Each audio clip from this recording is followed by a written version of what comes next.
మరి ఇక్కడ జనాలు ఏమనుకుంటున్నారు? మాగంటి గోపీనాథ్ ఏమైనా మంచి చేసిపోయిందా? నీకు తెలుసు కదా, మాకనే నీకు ఎక్కువ తెలుసు. నాకు తెలుసు అంటే మీ ఏరియాకి ఏం చేసిండో నాకేమేరక, నా ఊరు సంగతి నాకేరక, మీ ఊరు సంగతి నీకేరక. ఇక్కడ గాలి ఇప్పుడు ఏ పార్టీకి ఉందంటావు రేపు రేపు మళ్ళా? నాకు తెలియదు. పని ఇంతవరకు ఎవరు చేయలేదు. ఇక్కడ వెంకటగిరిలా ఏ కాంగ్రెస్ చేయలేదు, తెలుగుదేశం చేయలేదు, బీఆర్ఎస్ చేయలేదు. పోయి చూసుకోపో అంత గల్లీ. వట్టి ఎలక్షన్ ఎప్పుడు వస్తారు మళ్ళా కనిపించరు. అంతే. ఓట్ల కాడికే ఉంది కథ పండుగ. తెల్లారితో ఉంటుంది. 5 సంవత్సరాలకు ఒకసారి వస్తారు, ఓటు అడుగుతారు, భిక్షం అడిగినట్లా.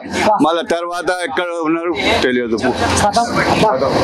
కోళ్ళకు బాణం ఇసుకింది అంటే మరి ఓటు అంటారు, ఆయన కథ నడిపిస్తారు, అవతల పడుతున్నారు అట. అబ్బో